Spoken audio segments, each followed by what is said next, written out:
It's Tuesday, May 7. This is the news on PBCJ. I am Simone Absalom. Jamaica's mosquito control program has been further strengthened with the establishment of another national insectary. The facility, which was officially opened last week, is located at the National Public Health Laboratory in Kingston. Its operations are integral to bolstering the government's thrust to reduce the spread of vector-borne diseases such as dengue fever and the Zika virus through interventions restricting the prevalence of mosquitoes, which are the primary carriers. Between 2013 and 2018, a total of 22 women were arrested for having sexual intercourse with boys under 16 years old. At the same time, 129 boys under the age of 16 were victims of sexual assault for the same period.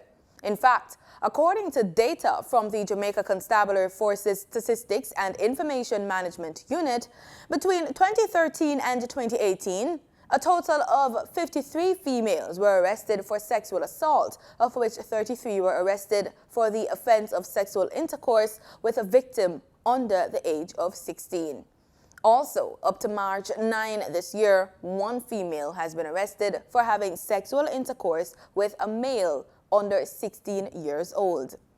Under the Child Care and Protection Act in Jamaica, a child is anyone under the age of 18. Also, one of the protections afforded to children under the Act is protection from sexual abuse. For example, when an adult, including family members, molests a child or has sex with a child. Children's advocate Dan Gordon Harrison is urging heightened vigilance by parents and community members in protecting the nation's children from harm. In light of recent attacks and mishaps involving several youngsters, speaking at the office of the Children's Advocate's first quarterly press briefing at the agency's offices in downtown Kingston recently, Mrs. Gordon Harrison said the mishaps against children have not gone unnoticed by the entity. She said data collated by the OCA show that most attacks on children are committed by persons known to them, and with who, in some cases, they have close relations. Meanwhile, Mrs. Gordon Harrison highlighted children's vulnerability when traveling alone on public transportation to school.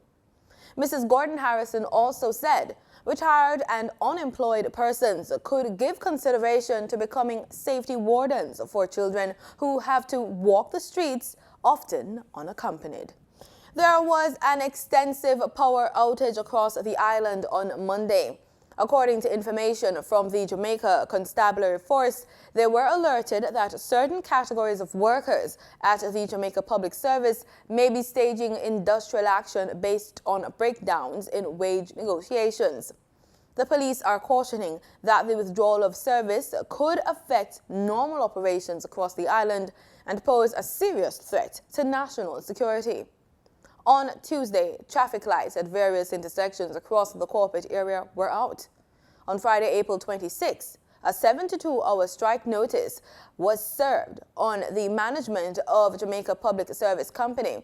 It was issued by the Union of Clerical, Administrative and Supervisory Employees, which represents the technical employees at the utility company.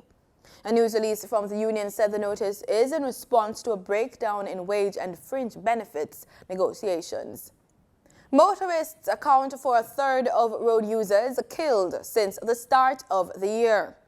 With 50 fatalities recorded among bikers in just over 4 months, the final figure for 2019 could go well beyond 100 if they do not make safety a priority when using the nation's roads.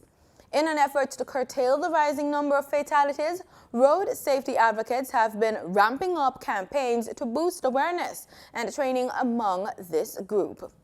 In a follow-up to an ongoing story, PBCJ has been informed that a writ was filed in court on Monday on behalf of Corporal Ramon Scott. It is reported that his legal team wants the court to order that he be charged by police or released. Earlier, his attorney, Althea Grant, said the cop was scheduled to appear in an identification parade. Corporal Scott is one of 2 police officers in custody following a controversial incident in Spanish Town, St. Catherine, in which 3 people were killed. Those killed were Sheldon Jr. Biggs Daly, Kevron Burrell, and Corporal Rowan Williams. Corporal Fraser fled the scene. Corporal Williams was found dead inside a vehicle, and Corporal Scott was taken into custody. Corporal Fraser surrendered to the police in the presence of his attorney on Sunday night, 1 week following the incident.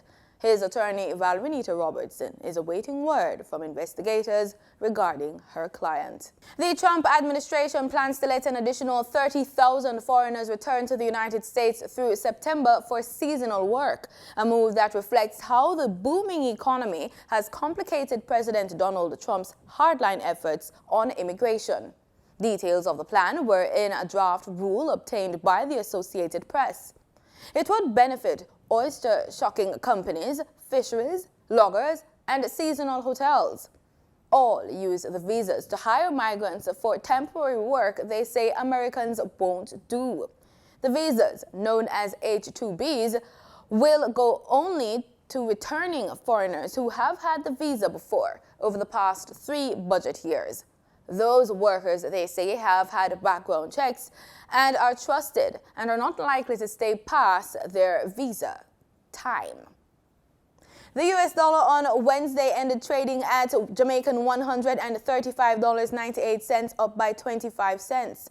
According to the Bank of Jamaica's daily foreign exchange trading summary, the Canadian dollar ended trading at Jamaican $98.31, up from Jamaican $101.22, while the British pound sterling ended trading at Jamaican $173.43, down from $177.01. In regional news, the Caribbean Community CARICOM chairman, Dr. Timothy Harris, is leading a 6-member delegation for talks with the International Contact Group on Venezuela. The 3rd ministerial meeting begins in Costa Rica on Tuesday, and Harris, who is the Prime Minister of St. Kitts and Nevis, is being accompanied by CARICOM Secretary General Erwin LaRocque, Assistant Secretary General for the Foreign Affairs and Community Relations, Colin Granderson, as well as St. Kitts and Nevis' permanent representative to the Organization of American States, Dr. Everson Hull. The ICG is comprised of countries from the European Union and Latin America, and the CARICOM delegation said that the discussions will focus on important steps in regard to the ongoing political crisis in Venezuela. Last weekend, CARICOM leaders at a special security summit in Trinidad and Tobago vowed to continue their diplomatic efforts aimed at finding a peaceful and lasting solution to the ongoing political crisis in Venezuela, where opposition forces are seeking to overthrow the government of President Nicolas Maduro. In Trinidad, opposition Senator Gerald Ramdeen has resigned after being slapped with corruption charges. United National Congress leader Kamla Persad-Bissessar commented on the matter. I think he did the right thing, in that I didn't have to request it. He sent it. I received it sometime earlier today before I came here. In due course, a replacement will be named in due course. Earlier in the day, Ramdeen and Ramlogan appeared in the Port of Spain Magistrates Court to face a total of 6 charges between them and had their case adjourned to June 28th. The 2 UNC members, who are both lawyers, are facing several charges stemming from an alleged scheme involving kickbacks from state briefs. The appearance before Chief Magistrate Maria Busby Earl Caddo came 3 days after Queen's Counsel Vincent Nelson was granted bail on corruption conspiracy charges, and it was revealed he would be a state witness in the case against Ramdeen and Ramlogan. Well, as I indicated to the court, I trust that this matter is dealt expeditiously, and I have read and heard that the main witness, the alleged co-conspirator Vincent Nelson, is not enjoying the best of health. So I hope he gets the best of medical treatment and he keeps in good health and does not go to the hereafter before we get an opportunity to cross-examine him with respect to these allegations he has made against 2 senior members of the bar. So the Honorable Director was there this morning, and I have the utmost confidence in the Honorable Director that he would make all necessary disclosures and he would do everything in his power to ensure that this matter is dealt with expeditiously. I have every confidence in my attorney at law, Ms. Pamela Elder, who leads the legal team for myself. I know that at the end of the day, the truth will emerge, and I anxiously await my time and my day in court. Matters that are subject to the court, of course, I can't comment. However, I will be going to court myself to represent my clients. I'll be back at my law firm tomorrow, and I intend to live my life as normal. No weapon formed against me shall prosper. As the debate over the decriminalization of marijuana continues, CARICOM leaders are calling for a unified approach. This came out of a meeting of regional heads last Friday. Barbados Prime Minister Mia Mottley said the approach would be best. Conversations have to take place, but equally, we believe that CARICOM can produce a model bill for those countries who want to take action, that we're in a position to work in a synchronized way, given that there are limited resources for drafting, limited resources for a whole host of things. And as a community of sovereign nations, we work cooperatively on many things, as Prime Minister Rowley and Prime Minister Shaston said just now.